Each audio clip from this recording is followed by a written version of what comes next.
John died of a heart attack in 1980. He was just shy of 50. It didn't make any sense. The most athletic and fit of us, the one who didn't smoke, the one who exercised every day, he shouldn't have been the one whose heart stopped. But things don't make sense, and when he left us, he left a giant-sized hole in our lives. Connor was 5. It was hard to explain to her where Uncle John went. It was even harder to explain to her why her father was so heartbroken. For weeks, Harry could barely get out of bed. When he did, it was to drink bourbon. He was rarely sober, always somber, and often unkind. Celia was photographed in tears, her eyes bloodshot, walking into her trailer on location in Arizona. I wanted to hold her. I wanted us all to see one another through it. But I knew that wasn't in the cards. But I could help Harry. So Connor and I stayed with him at his apartment every day. She slept in her room there. I slept on the sofa in his bedroom. I made sure he ate. I made sure he bathed. I made sure he played make-believe with his daughter. One morning I woke up to find Harry and Connor both in the kitchen.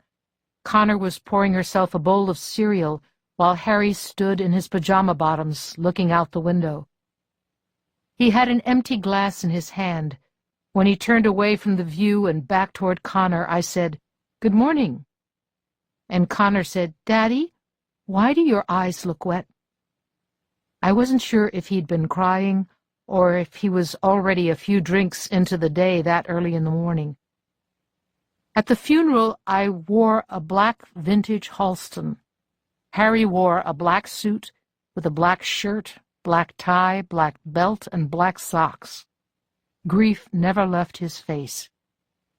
His profound, guttural pain didn't follow the story we had sold the press, that Harry and John were friends, that Harry and I were in love. Nor did the fact that John left the house to Harry. But despite my instincts, I did not encourage Harry to hide his feelings or decline the house. I had very little energy left to try to hide who we were. I had learned all too well that pain was sometimes stronger than the need to keep up appearances. Celia was there, in a long-sleeved black mini-dress. She did not say hello to me. She barely looked at me. I stared at her, aching to walk over and grab her hand, but I didn't take a single step in her direction. I was not going to use this loss of Harry's to ease my own. I wasn't going to make her talk to me, not like that. Harry held back tears as John's casket was lowered into the ground. Celia walked away. Connor watched me watch her and said, "Mom, who is that lady? I think I know her." "You do, honey," I said. "You did." And then Connor, my adorable baby girl, said, "She's the one who dies in your movie." And I realized she didn't remember Celia at all. She recognized her from Little Women. "She's the nice one, the one who wants everyone to be happy," Connor said. That's when I knew the family I had made had truly disintegrated. Now this. July 3rd, 1980. Celia St. James and Joan Marker, best of friends. Celia St. James and Hollywood newcomer Joan Marker have become the talk of the town lately. Marker, best known for her star-making turn in last year's Promise Me, is quickly becoming the it girl of the season, and who better to show her the ropes than America's sweetheart? Seen shopping together in Santa Monica and grabbing lunches in Beverly Hills, the two can't seem to get enough of each other. We certainly hope this means the duo are planning a movie together, because that would be a tour de force of performances. I knew the only way to get Harry to start living his life again was to surround him with Connor and work. The Connor part was easy. She loved her father. She wanted his attention every second of the day. She was growing up to look even more like him, with his ice-blue eyes and his broad, tall frame, and when he was with her, he would stop drinking. He cared about being a good father, and he knew he had a responsibility to be sober for her. But when he went back to his own home every night, a fact still secret from the outside world, I knew he was drinking himself to sleep. On the days he was not with us, I knew he wasn't getting out of bed. So work was my only option. I had to find something he would love. It had to be a script he would feel passionate about and one with a great role for me.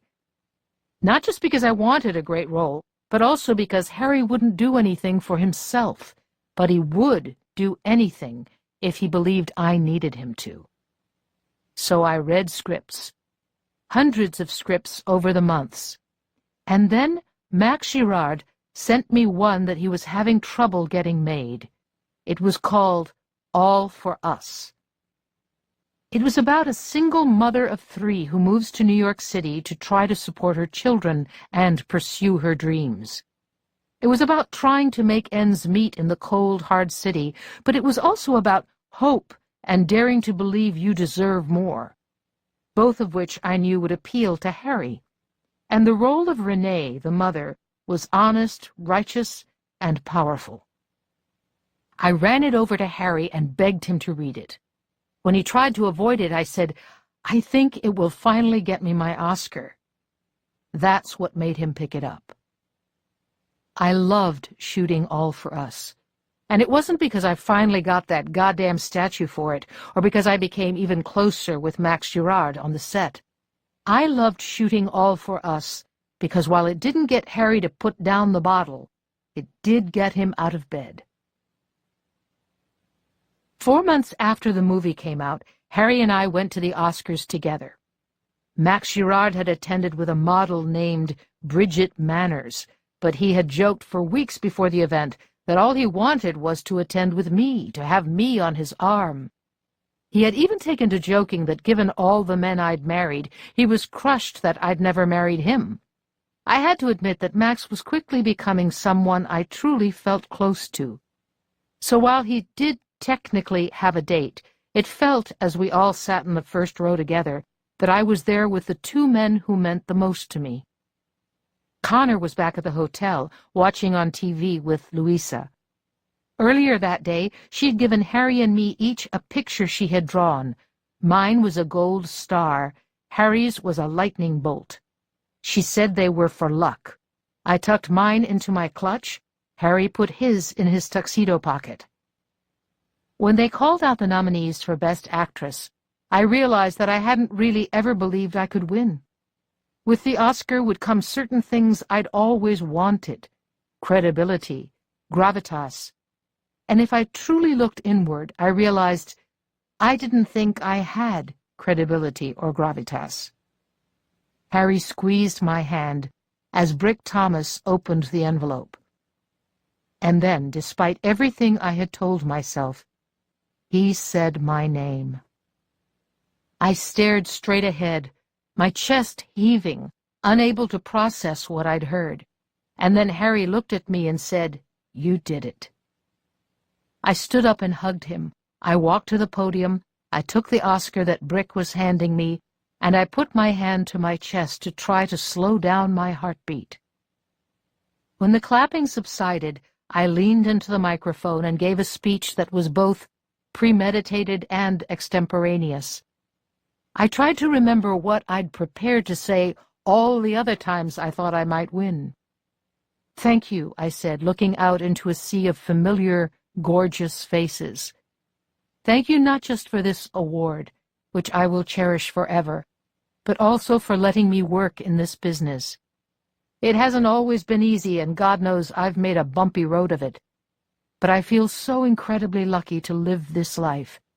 So thank you not just to every producer I've worked with since the mid-50s, oh God, I'm really dating myself here, but specifically to my favorite producer, Harry Cameron. I love you. I love our child. Hi, Connor. Go to sleep now, honey. It's getting late. And to all the other actors and actresses I've worked with, to all the directors who have helped me grow as a performer, especially Max Girard. I thank you. By the way, I believe this counts as a hat trick, Max. And there's one other person out there whom I think of every day. 10 years before, I would have been far too scared to say anything more. I probably would have been too scared even to say that. But I had to tell her, even though I hadn't spoken to her in years, I had to show her that I still loved her, that I always would. I know she's watching right now, and I just hope she knows how important she is to me. Thank you all. Thank you. Shaking, I walked backstage and got hold of myself. I talked to reporters, I accepted congratulations, and I got back to my seat just in time for Max to win Best Director and Harry to win Best Picture. Afterward, the three of us posed for photo after photo, grinning from ear to ear. We had climbed to the very top of the mountain, and that night we stuck our flags into the summit. Sometime around 1 in the morning, after Harry had already gone back to the hotel to check on Connor, Max and I were outside in the courtyard of a mansion owned by the head of Paramount. There was a circular fountain spraying water into the night sky. Max and I sat, marveling at what we had accomplished together. His limo pulled up. "Can I give you a ride back to your hotel?" he asked. "Where's your date?" Max shrugged. "I fear she was only interested in the ticket to the show." I laughed. Poor Max. "Not poor Max," he said, shaking his head. "I spent my evening with the most beautiful woman in the world." I shook my head. "You are too much." "You look hungry. Come, get in the car. We will get hamburgers." "Hamburgers?" "I'm sure even Evelyn Hugo eats a hamburger from time to time." Max opened the limo door and waited for me to get in. "Your chariot," he said. I wanted to go home and see Connor. I wanted to watch the way her mouth hung open as she slept. But the idea of getting a hamburger with Max Girard actually didn't sound so bad. Minutes later, the limo driver was trying to navigate the drive-thru of a Jack-in-the-Box, and Max and I decided it was easier to get out of the car and go in. The two of us stood in line, me in my navy blue silk gown, him in his tux, behind two teenage boys ordering French fries. And then when we got to the front of the line, the cashier screamed as if she'd seen a mouse. "Oh, my God," she said, "you're Evelyn Hugo." I laughed. "I have no idea what you're talking about," I said. After 25 years, that line still worked every time. "You're her, Evelyn Hugo." "Nonsense."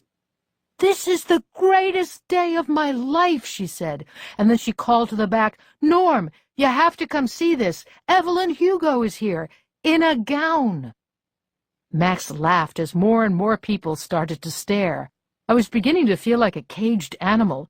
It's not something you really ever get used to, being stared at in small spaces. A few of the people in the kitchen came forward to look at me. "Any chance we could get 2 burgers?" Max said. "Extra cheese on mine, please." Everyone ignored him. "Can I have your autograph?" the woman behind the counter asked. "Sure," I said kindly. I was hoping it would be over soon, that we could get the food and go. I started signing paper menus and paper hats. I signed a couple of receipts. "We really should be going," I said. "It's late." But no one stopped. They all just kept pushing things at me. "You won an Oscar," an older woman said, "just a few hours ago." "I saw it. I saw it myself." "I did, yes," I said. I pointed at Max with the pen in my hand. "So did he." Max waved. I signed a few more things, shook a few more hands. "Okay, I really must be going," I said. But the mob of people crowded me more. "Okay," Max said, "let the lady breathe." I looked in the direction of his voice and saw him coming toward me, breaking up the crowd. He handed me the burgers, picked me up, threw me over his shoulder, and walked us right out of the restaurant and into the limo. "Wow," I said when he put me down. He got in next to me. He grabbed the bag. "Evelyn," he said. "What?" "I love you." "What do you mean you love me?" He leaned over, smooshed the burgers, and kissed me. It felt as if someone had turned on the electricity in a long-abandoned building. I had not been kissed like that since Celia left me. I had not been kissed with desire, the kind of desire that spurs desire, since the love of my life walked out the door. And here was Max, 2 deformed burgers in between us, his warm lips on mine. "That is what I mean," he said when he pulled away from me. "Do with that what you will." The next morning, I woke up as an Oscar winner with a precious 6-year-old eating room service in my bed. There was a knock at the door. I grabbed my robe. I opened the door. In front of me were 24 red roses with a note that said, "I have loved you since I met you. I have tried to stop. It will not work. Leave him, ma belle. Marry me. Please. XOM."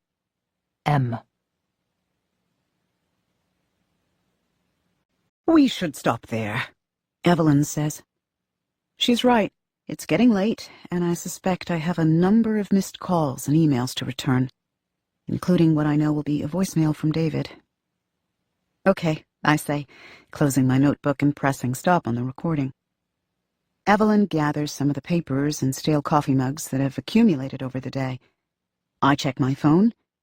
2 missed calls from David, 1 from Frankie, 1 from my mother. I say goodbye to Evelyn and make my way onto the street. The air is warmer than I anticipated, so I take off my coat.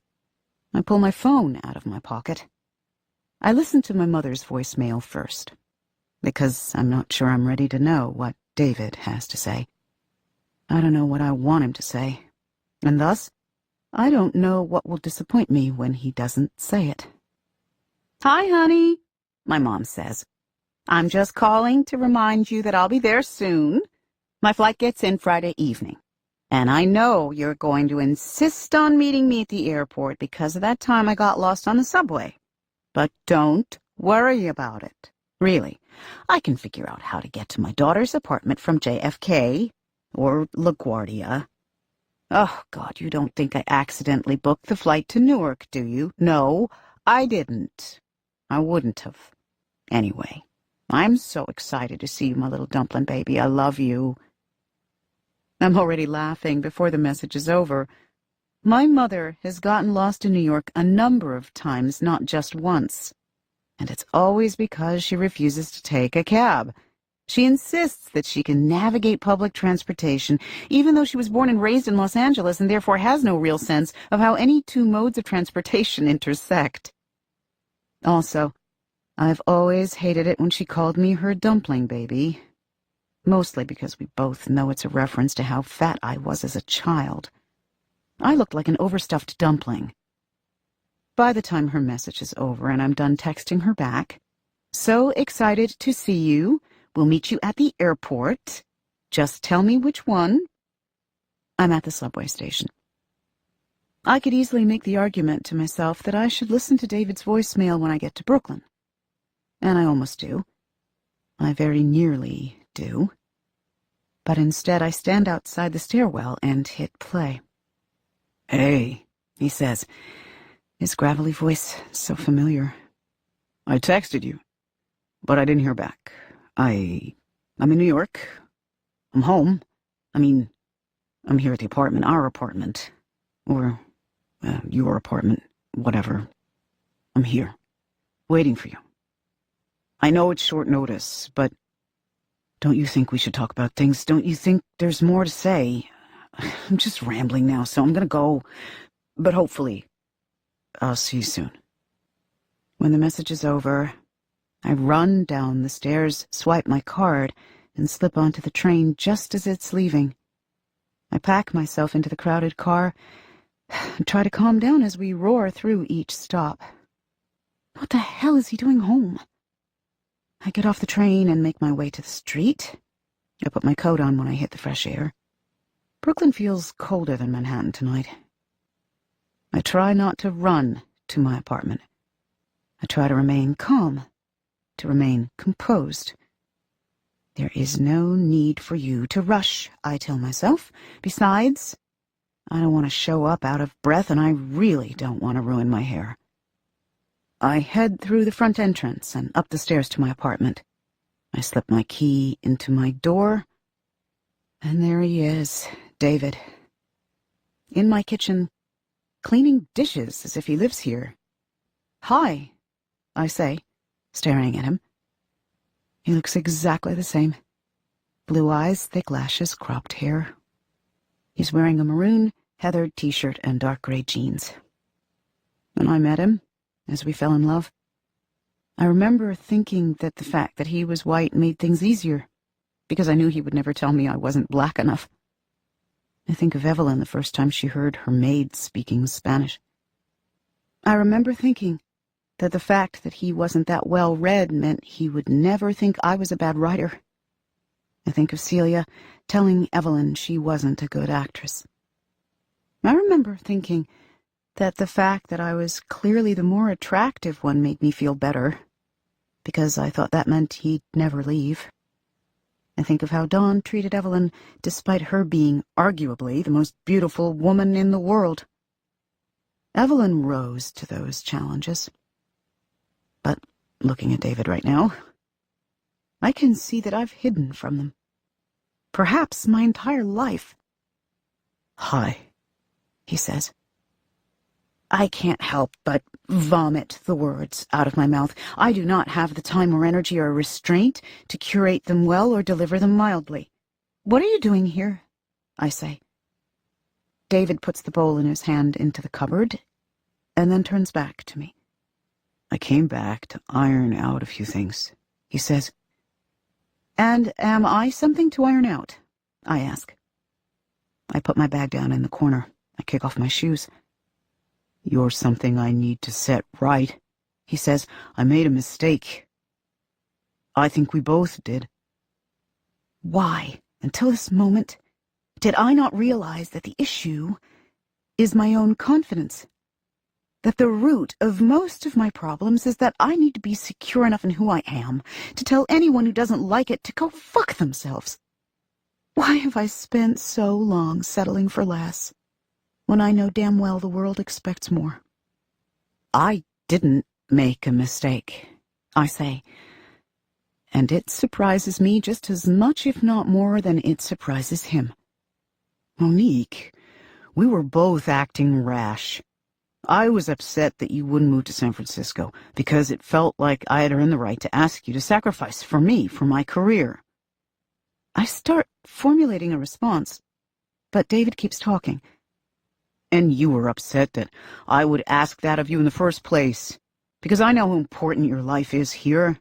But there are other ways to handle this. We can do long distance for a little while, and eventually I can move back here, or you can move to San Francisco down the line. We have options. That's all I'm saying. We don't have to get a divorce. We don't have to give up on this." I sit down on the couch, fiddling with my hands as I think. Now that he says it, I realize what has made me so sad these past few weeks, what has plagued me and made me feel so terrible about myself. It isn't rejection, and it isn't heartbreak. It is defeat. I wasn't heartbroken when Dawn left me. I simply felt like my marriage had failed, and those are very different things. Evelyn said that just last week, and now I understand why it got under my skin. I have been reeling because I failed, because I picked the wrong guy for me, because I entered the wrong marriage. Because the truth is that at the age of 35, I have yet to love someone enough to sacrifice for them. I've yet to open my heart enough to let someone in that much. Some marriages aren't really that great. Some loves aren't all-encompassing. Sometimes you separate because you weren't that good together to begin with. Sometimes divorce isn't an earth-shattering loss. Sometimes it's just two people waking up out of a fog. I think you should go home to San Francisco, I say to him finally. David comes and joins me on the couch. And I think I should stay here, I say. And I don't think a long-distance marriage is the right play. I think divorce is the right play. Monique, I'm sorry, I say as he takes my hand. I wish I didn't feel that way. But I suspect deep down you think it too. Because you didn't come here and tell me how much you miss me, or how hard it has been to live without me. You said you didn't want to give up. And look, I don't want to give up either. I don't want to fail at this. But that's not actually a great reason to stay together. We should have reasons why we don't want to give up. It shouldn't just be that we don't want to give up. And I don't. I don't have any. I'm unsure how to say what I want to say gently, so I just say it. You have never felt like my other half. It is only once David gets up off the sofa that I realize I assumed we would be sitting here talking for a long time. And it is only once he puts on his jacket that I realize he probably assumed he would sleep here tonight. But once he has his hand on the doorknob, I realize that I have put into motion the end of a lackluster life in the interest of eventually finding a great one. I hope one day you find someone who feels like the other half of you, I guess, David says. Like Celia. Thank you, I say. I hope you find it too. David smiles in a way that is more of a frown, and then he leaves. When you end a marriage, you're supposed to lose sleep over it, aren't you? But I don't. I sleep free. I get a call from Frankie the next morning, just as I'm sitting down at Evelyn's. I consider putting it through to voicemail, but there's already too much swirling around in my brain. To add, call back, Frankie might just put me over the edge. Better to handle it now. Have it behind me. Hi, Frankie, I say. Hey, she says. Her voice is light, almost cheerful. So we need to schedule the photographers. I assume Evelyn will want them to come to her there at the apartment. Oh, that's a good question, I say. 1 second. I mute my phone to turn to Evelyn. They're asking when and where you'll want to do the photo shoot. Here is fine. Evelyn says, let's aim for Friday. That's 3 days away. Yes, I believe Friday comes after Thursday. Do I have that right? I smile and shake my head at her and then unmute Frankie. Evelyn says here at the apartment on Friday. Late morning, maybe. Evelyn says 11. 11 okay? I say to Frankie. Frankie agrees. Absolutely fantastic. I hang up and look at Evelyn. You want to do a photo shoot in 3 days? No, you want me to do a photo shoot, remember? You're sure about Friday, though? We'll be done by then, Evelyn says. You'll have to work even later than normal. I'll make sure Grace has those muffins you like, and the coffee from Pete's that I know you prefer. Okay, I say. That's fine, but there's still a lot of ground to cover. Don't worry, we'll be done by Friday. When I look at her skeptically, she says, You should be happy, Monique. You're going to get your answers. When Harry read the note Max had sent me, he was stunned silent. At first I thought I had hurt his feelings by showing it to him, but then I realized he was thinking. We had taken Connor to a playground in Coldwater Canyon in Beverly Hills. Our flight back to New York left in a few hours. Connor was playing on the swings as Harry and I watched her.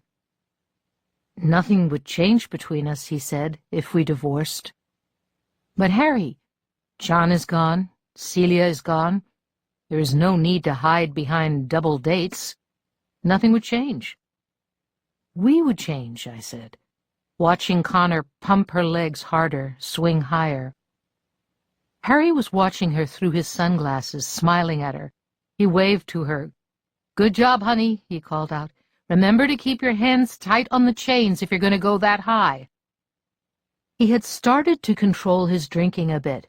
He had learned to pick and choose his moments of indulgence.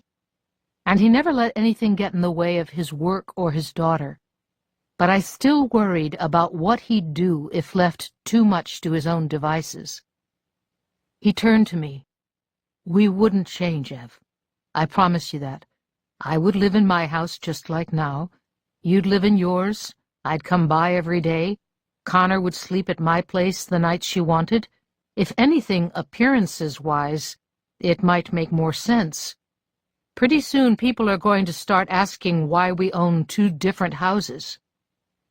Harry, you do what you want. If you don't want to be with Max, don't be. I'm just saying that there are some fairly good reasons for us to get divorced, and not many cons, except that I won't call you my wife anymore, which I've always been so proud to do. But we will still be, as we've always been, a family, and I think it would be good for you to fall in love with someone. You deserve to be loved that way. So do you." Harry smiled sorrowfully. "I had my love, and he's gone. But for you, I think it's time. Maybe it will be Max, maybe it won't, but maybe it should be somebody." "I don't like the idea of divorcing you," I said, "no matter how meaningless it might actually be." "Dad, watch!" Connor said as she flung her legs into the air, swung high, and then leaped, landing on her feet. She nearly gave me a heart attack. Harry laughed. "Outstanding," he said to her, and then he turned to me.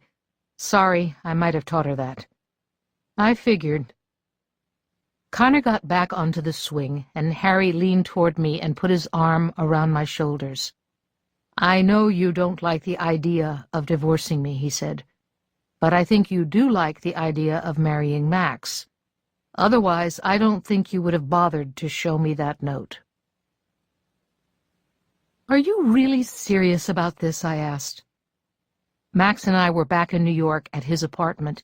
It had been 3 weeks since he had told me he loved me. "I am very serious," Max said. "What is the saying? As serious as cancer? A heart attack. Fine, I am as serious as a heart attack." "We barely know each other," I said. "We have known each other since 1960, ma belle. You simply do not realize how much time has passed. That's more than 20 years. I was in my mid-40s. Max was a few years older. With a daughter and a fake husband, I thought falling in love again was out of the question for me. I wasn't sure how it would ever happen. And here was a man, a handsome man, a man I did rather like, a man I shared a history with, who was saying he loved me. "So, you're suggesting I leave Harry just like that, because of what we think might be between us?" Max frowned at me. "I am not as stupid as you think I am," he said. "I don't think you're stupid at all." "Harry is a homosexual," he said. I felt my body pull back as far away from him as possible. "I have no idea what you're talking about," I said. Max laughed. "That line didn't work when we were getting burgers, and it won't work now." "Max, do you enjoy spending time with me?" "Of course I do." "And do you not agree that we understand each other, creatively speaking? Of course. Have I not directed you in 3 of the most important films of your career? You have. And do you think that is an accident? I thought about it. No, I said, it's not. No, it isn't, he said. It's because I see you. It is because I ache for you. It is because, from the very moment I set my eyes on you, my body was full of desire for you. It is because I have been falling in love with you for decades. The camera sees you as I see you. And when that happens, you soar. You're a talented director. Yes, of course I am, he said, but only because you inspire me. You, my Evelyn Hugo, are the talent that powers every movie you are in. You are my muse, and I am your conductor. I am the person who brings out your greatest work. I breathed in deeply, considering what he was saying. You're right, I said. You are absolutely right. I can't think of anything more erotic than that, he said, than being each other's inspiration. He leaned in close to me. I could feel the heat of him on my skin. And I can think of nothing more meaningful than the way we understand each other. You should leave Harry. He will be fine. No one knows what he is, and even if they do, no one's talking. He doesn't need you to protect him anymore. I need you, Evelyn. I need you so badly. He whispered into my ear. The heat of his breath, the way his stubble scratched my cheek, awakened me. I grabbed him. I kissed him. I pulled my shirt off. I tore his. I unfastened the belt of his pants, flinging the buckle. I ripped apart the buttonfly of my jeans. I pushed myself against him. The way he grabbed me back, the way he moved, made it clear he was yearning for me, that he couldn't believe his luck to be touching me. When I pulled off the straps of my bra and exposed my breasts, he looked me in the eye and then placed his hands on my chest, as if he'd unlocked a hidden treasure. It felt so good to be touched like that, to set free my desire. He lay down on the couch, and I sat on top of him, moving the way I wanted to, taking what I needed from him, feeling pleasure for the first time in years. It felt like water in the desert. When it was over, I didn't want to be apart from him. I wanted to never leave his side. You'd be a stepfather, I said. Do you get that? I love Connor, Max said. I love children, so to me that is a benefit. And Harry will always be around. He will never go away. He's a constant. He does not bother me. I've always liked Harry. I'd want to stay in my house, I said, not here. I won't uproot Connor. Fine, he said. I was quiet. I didn't know exactly what I wanted, except that I wanted more of him. I wanted the experience of him again. I kissed him. I moaned. I eased him on top of me. I closed my eyes, and for the first time in years, when I closed them, I did not see Celia. Yes, I said as he made love to me. I'll marry you. Disappointing Max Girard. Now this. June 11th, 1982. Evelyn Hugo divorces Harry Cameron to marry director Max Girard. Evelyn Hugo is the marrying kind. After 15 years of marriage, she and producer Harry Cameron are going their separate ways.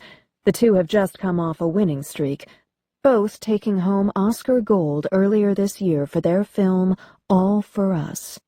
But sources claim Evelyn and Harry have been separated for some time. Their marriage turned into little more than friendship within the past few years.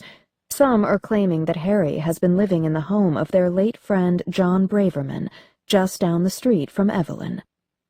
Meanwhile, Evelyn must have used that time to warm up to Max Girard, her director on All for Us. The two have announced plans to marry. Only time will tell if Max is the lucky ticket to happiness for Evelyn. But what we do know is that he will be husband number 6.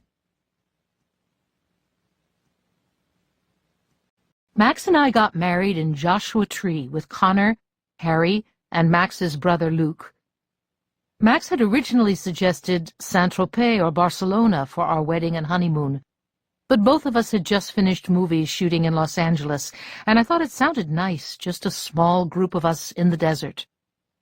I dispensed with white, having long ago stopped feigning innocence. Instead, I wore an ocean blue maxi dress, my blonde hair feathered ever so slightly. I was 44. Connor wore a flower in her hair. Harry stood next to her in dress pants and a button-down. Max, my groom, wore white linen. We joked that it was his first wedding, so he should be the one to wear white. That evening, Harry and Connor flew back to New York. Luke flew back to his home in Lyon. Max and I stayed in a cabin, a rare night alone. We made love on the bed, on the desk, and in the middle of the night on the porch underneath the stars. In the morning, we ate grapefruit and played cards. We flipped channels on the television. We laughed. We talked about movies we loved, movies we'd shot, movies we wanted to make. Max said he had an idea for an action movie starring me. I told him I wasn't sure I was fit to be an action hero. I'm in my 40s, Max, I said. We were walking in the desert, the sun beating down on us. I had forgotten the water in the cabin. "You are ageless," he said to me, kicking up sand as we went. "You can do anything. You are Evelyn Hugo." "I'm Evelyn," I told him. I stopped in place. I grabbed his hand. "You don't always need to call me Evelyn Hugo." "But that is who you are," he said. "You are the Evelyn Hugo. You are extraordinary." I smiled and kissed him. I was so relieved to feel loved, to feel love. I was so exhilarated by wanting to be with someone again. I thought Celia would never come back to me, but Max, he was right there. He was mine. When we got back to the cabin, the two of us were sunburned and parched. I made us peanut butter and jelly for dinner, and we sat in bed and watched the news. It felt so peaceful. Nothing to prove, nothing to hide. We went to sleep with Max cradling me. I could feel his heartbeat against my back. But the next morning, when I woke up and my hair was out of place and my breath smelled, I looked over at him, expecting to see a smile on his face. Instead, he looked stoic, as if he had been staring at the ceiling for hours. "What's on your mind?" I said. "Nothing." His chest hair was graying. I thought it made him look regal. "What is it?" I said. "You can tell me." He turned and looked at me. I fixed my hair, feeling somewhat embarrassed at how unkempt I looked.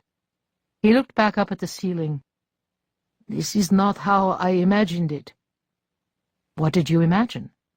"You," he said. "I imagined the glory of a life with you." "And now you don't?" "No, that's not it," he said, shaking his head. "Can I be honest? I think I hate the desert. There's too much sun and no good food, and why are we here? We are city people, my love. We should go home." I laughed, relieved that it wasn't anything more. "We still have 3 days here," I said. Yes, I know, my belle, but please let us go home." "Early? We can get a room at the Waldorf for a few days instead of here." "Okay," I said, "if you're sure." "I'm sure," he said. And then he got up and took a shower. Later on at the airport, as we waited to board, Max went to buy something to read on the flight. He came back with People magazine and showed me the write-up of our wedding. They called me a daring sexpot, and Max my white knight. "Pretty cool, no?" he said. "We look like royalty. You look so beautiful in this picture. But of course you do. That's who you are." I smiled, but all I could think about was Rita Hayworth's famous line, "Men go to bed with Gilda, but wake up with me." I think maybe I will lose a few pounds, he said, patting his belly. I want to be handsome for you. You are handsome, I said. You've always been handsome. No, he said, shaking his head. Look at this photo they have of me. I look like I have 3 chins. It's just a bad picture. You look marvelous in person. I wouldn't change a single thing about you, really. But Max wasn't listening. I think I will stop eating fried foods. I have gotten too American, don't you think? I want to be handsome for you. But he didn't mean handsome for me. He meant handsome for the pictures he'd be taking with me. My heart tore just a little as we boarded the plane. It split further and further as I watched him read the magazine during the flight. Just before we landed, a man flying in coach came up to first class to use the bathroom and did a double take when he saw me.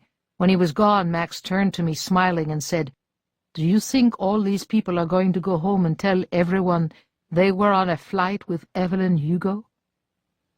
The moment he was done saying it, my heart had completely torn in half. It took me about 4 months to realize that Max had no intention of even trying to love me, that he was only capable of loving the idea of me. And then, after that, it seems so silly to say it, but I didn't want to leave him because I didn't want to get divorced. I'd only married a man I loved once before.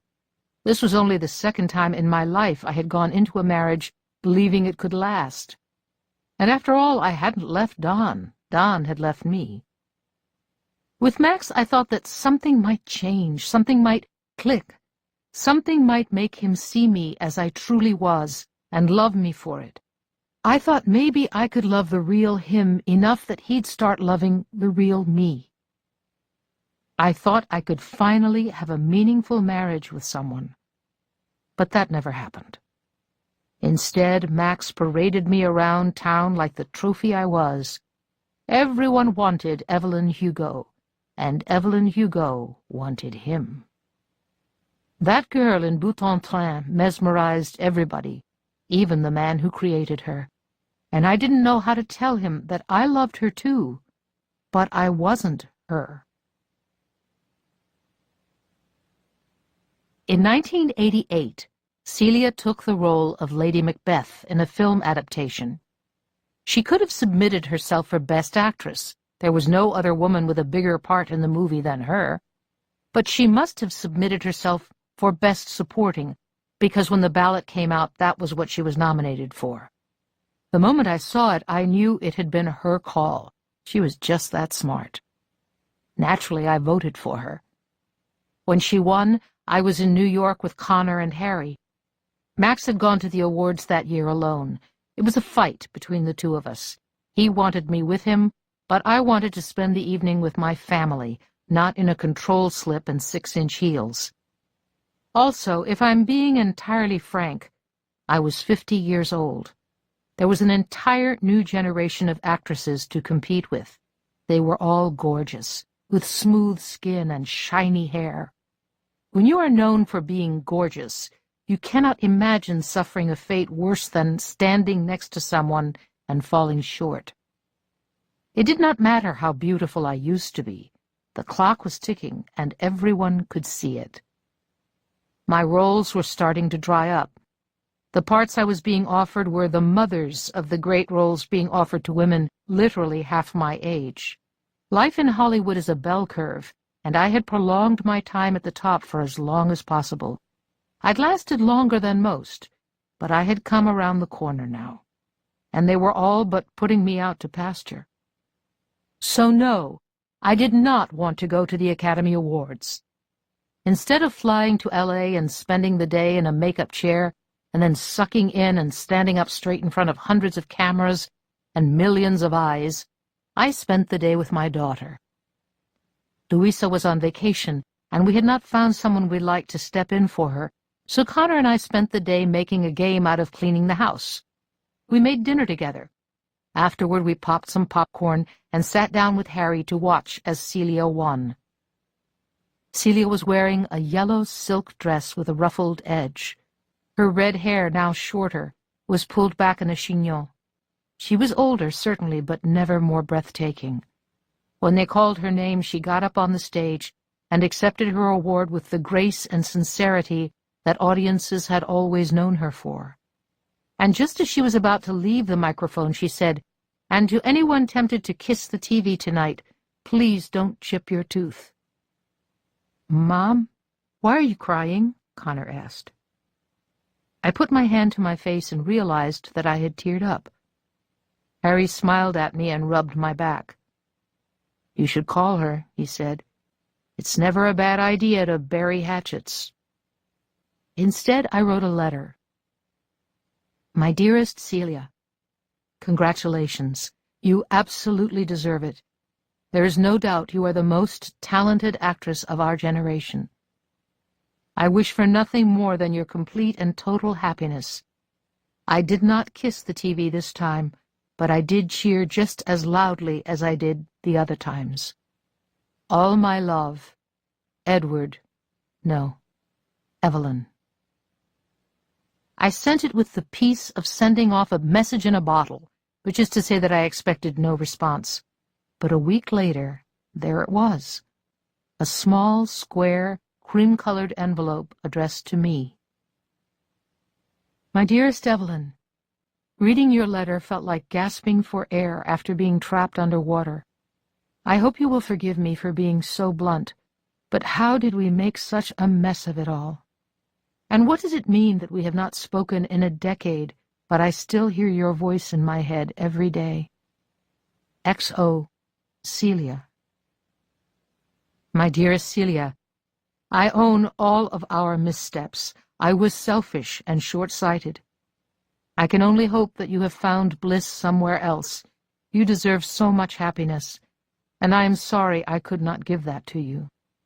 Love, Evelyn. My dearest Evelyn, you are dealing in revisionist history.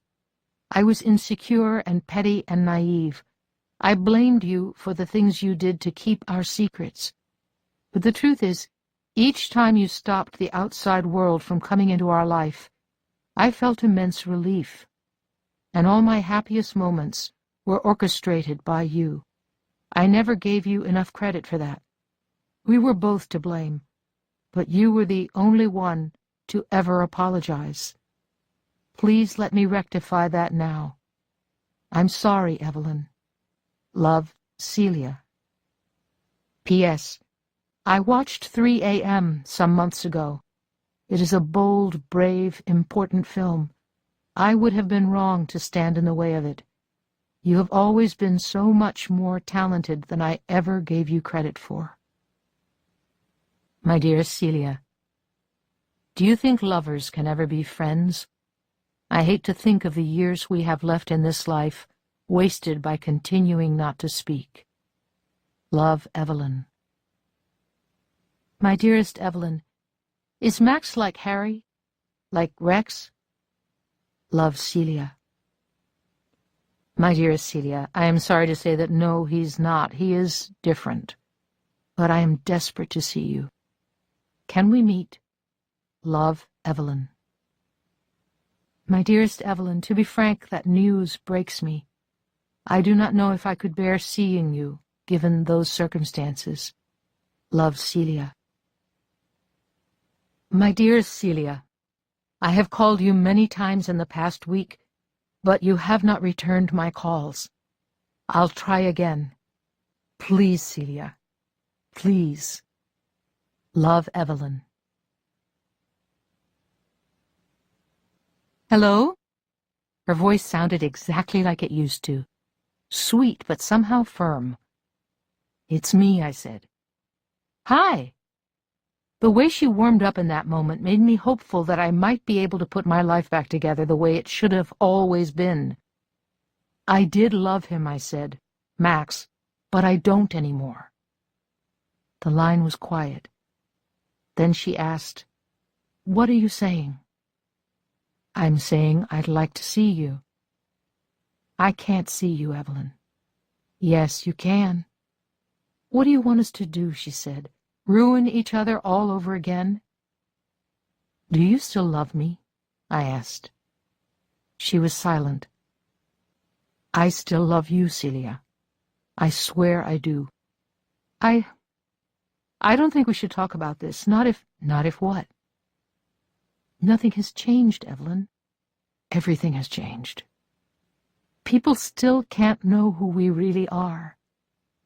"Elton John is out of the closet," I said. "Has been for years. Elton John doesn't have a child and a career based on audiences believing he's a straight man." "You're saying we'll lose our jobs?" "I can't believe I have to tell you this," she said. "Well, let me tell you something that has changed," I told her. "I no longer care. I'm ready to give it all up." "You can't be serious." "I'm absolutely serious. Evelyn, we haven't even seen each other in years." "I know you were able to forget me," I said. "I know you were with Joan. I'm sure you were with others." I waited, hoping she would correct me, hoping she would tell me there had been no one else, but she didn't. And so I continued. "But can you honestly say that you stopped loving me?" "Of course not." "And I can't say that either. I have loved you every single day." "You married someone else." "I married him because he helped me forget you," I said, "not because I stopped loving you." I heard Celia breathe deeply. "I'll come to L.A., I said, "and you and I will have dinner, okay?" "Dinner?" she said. "Just dinner. We have things to talk about. I think we at least owe each other a nice long talk. How about the week after next? Harry can watch Connor. I can stay for a few days." Celia was quiet again. I could tell she was thinking. I got the impression that this was a deciding moment for my future, our future. "Okay," she said. "Dinner." The morning I left for the airport, Max slept in late. He was supposed to be on set later in the afternoon for a night shoot, so I squeezed his hand goodbye and then grabbed my things from the closet. I couldn't decide if I wanted to take Celia's letters with me or not. I had kept them all, with their envelopes, in a box at the back of my closet. Over the past few days, as I was gathering what I would take, I packed them and then unpacked them, trying to decide. I had been rereading them every day since Celia and I started talking. I didn't want to be apart from them. I liked to run my fingers over the words, feeling the way the pen had embossed the paper. I liked hearing her voice in my head, but I was flying to see her, so I decided I didn't need them. I put on my boots and grabbed my jacket, then unzipped my bag and pulled the letters out. I hid them behind my furs. I left Max a note. "I will be back on Thursday, Maximilian. Love, Evelyn." Connor was in the kitchen, grabbing Pop-Tarts before heading over to Harry's house to stay while I was gone. "Doesn't your dad have Pop-Tarts?" I asked. "Not the brown sugar kind. He gets the strawberry ones, and I hate those." I grabbed her and kissed her on the cheek. "Goodbye. Be good while I'm gone," I said. She rolled her eyes at me, and I wasn't sure if it was for the kiss or the directive. She had just turned 13, beginning her ascent into adolescence, and it was already breaking my heart. Yeah, she said. "I'll see you when I see you." I went down to the sidewalk to find my limo waiting. I gave the driver my bag, and at the very last minute, it occurred to me that after my dinner with Celia, she might tell me she didn't want to see me again. She might tell me she didn't think we should talk anymore. I might be on the flight back, aching for her more than I ever had. I decided I wanted the letters. I wanted them with me. I needed them. "Hold on one moment," I said to the driver, and I dashed back into the house. I caught Connor coming out of the elevator just as I was going in. "Back so soon?" she said, her knapsack on her back. "I forgot something. Have fun this weekend, sweetheart. Tell your dad I'll be home in a few days." "Yeah, okay. Max just woke up, by the way." "I love you," I said to her as I pushed the button in the elevator. "I love you too," Connor said. She waved goodbye and headed out the front entrance. I made my way upstairs and walked into the bedroom, and there, in my closet, was Max. Celia's letters, which I had kept in such pristine condition, were flung about the room, most of them torn from the envelopes as if they were nothing more than junk mail. "What are you doing?" I said. He was in a black t-shirt and sweatpants. "What am I doing?" he said. "That is too much. You coming in here asking me what I am doing? Those are mine." "Oh, I see that, ma belle." I leaned down and tried to take them from him. He pulled them away. "You are having an affair?" he said, smiling. "How very French of you." "Max, stop it." "I do not mind some infidelity, my dear, if it is respectfully done, and one does not leave evidence."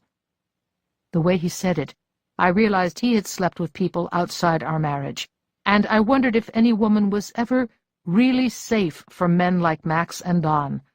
I thought of how many women out there thought they could prevent their husbands from cheating if only they were as gorgeous as Evelyn Hugo, but it never stopped any man I loved. "I am not cheating on you, Max, so would you cut it out?" "Maybe you are not," he said. "I suppose I can believe that. But what I can't believe is that you are a dyke." I closed my eyes, my anger burning so hot inside me that I needed to check out of the world, to momentarily gather myself in my own body. "I am not a dyke," I said. "These letters beg to differ. Those letters are none of your business." "Maybe," Max said. "If these letters are just Celia St. James talking to you about her feelings for you in the past, then I am in the wrong here. And I will put them away right now, and I will apologize to you immediately." "Good." "I said if." He stood up and came closer to me. "It is a big if. If these letters were sent leading up to you deciding to visit Los Angeles today, then I am angry, because you are playing me for a fool.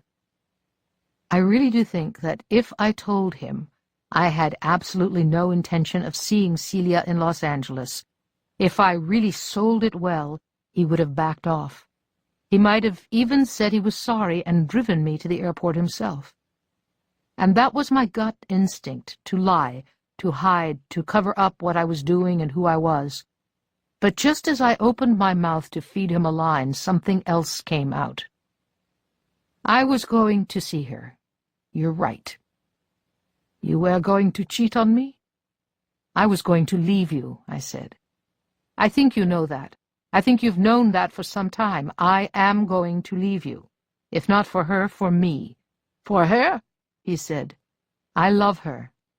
I always have." Max looked floored, as if he had been pushing me in this game, assuming I'd forfeit. He shook his head in disbelief. "Wow," he said. "Incredible.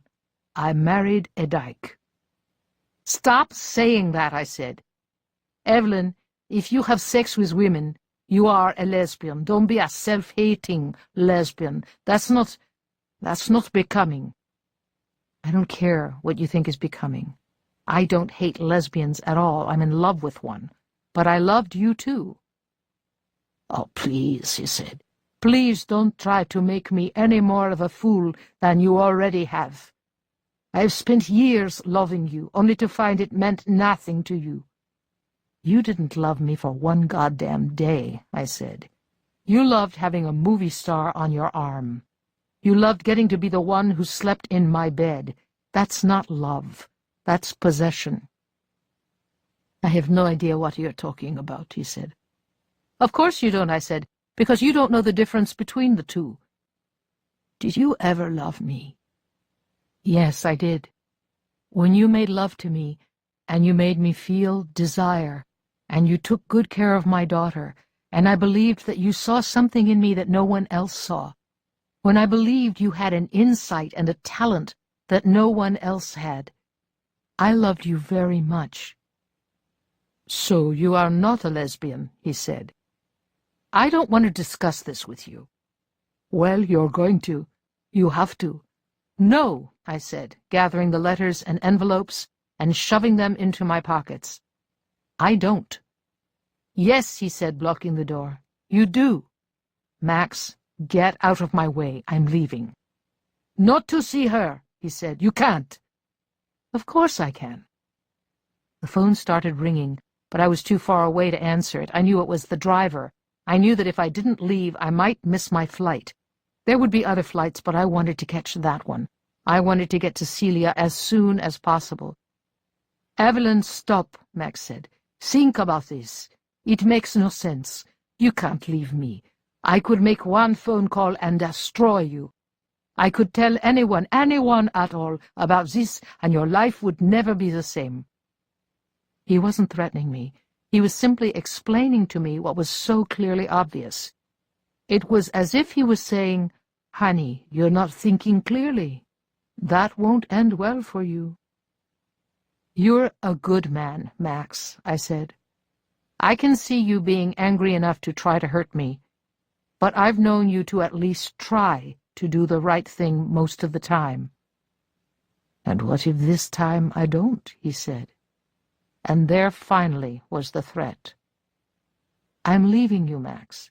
It either happens now or it happens later, but it's happening sometime. If you decide you want to try to bring me down over it, then I guess that's just what you'll have to do." When he wouldn't move, I shoved him out of the way and walked right past him out the door. The love of my life was waiting, and I was going to go get her back.